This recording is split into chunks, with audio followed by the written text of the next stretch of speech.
It science effect of force. आप पढ़ रहे हैं इफेक्ट ऑफ फोर्स, बल के प्रभाव। फोर्स मीन्स होता है बल और इफेक्ट मीन्स होता है प्रभाव। तो बल के क्या प्रभाव होते हैं इसे आपको समझना है। देखिए, force can bring about many changes and the changes are the effect of the force.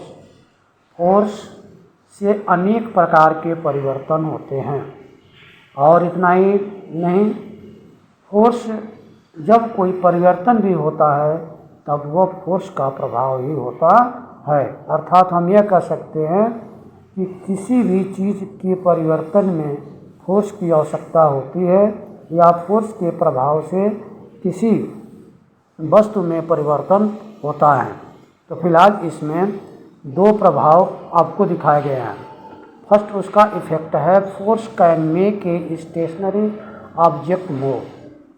Force किसी भी स्थिर वस्तु को गति अवस्था में ला देती है। स्टेशनरी का मतलब यहाँ गति अवस्था से है।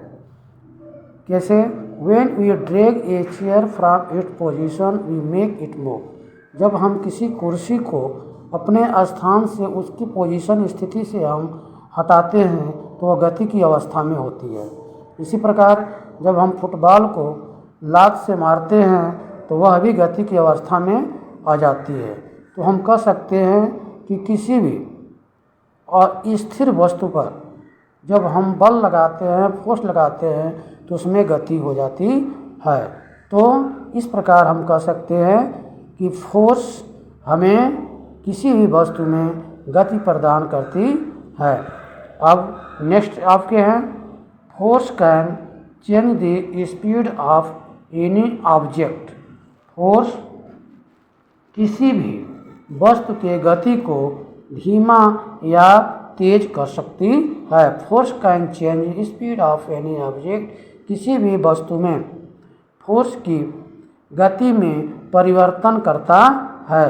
फोर्स किसी भी वस्तु की गति में परिवर्तन करता है। तो जैसे कि when a rickshaw puller can not pull heavy rickshaws. जब रिक्शा चालक एक किसी भारी वस्तु को रिक्शे पर खींचता है तो वह तेज़ी के साथ उसे तेज स्पीड के साथ नहीं खींच पाता। क्यों? Because he ask someone to push it. क्यों?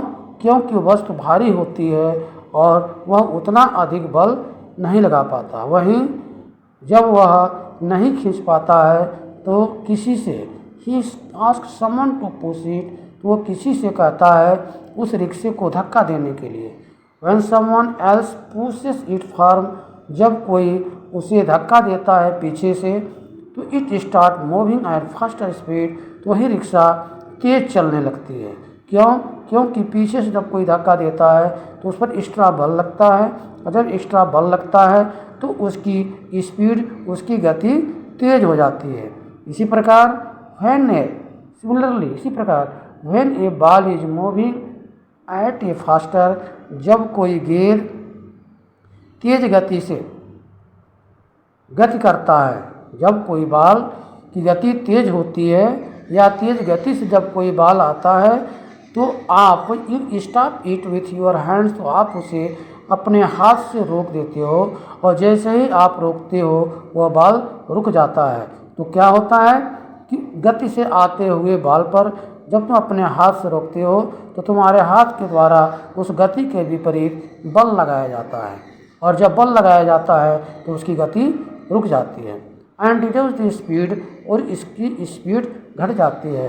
And they bring it to rest, और वह विरामावस्था में आ जाता है या वह रुक जाता है। So on applying force we can increase or decrease the speed of any moving object or even bring to it to rest।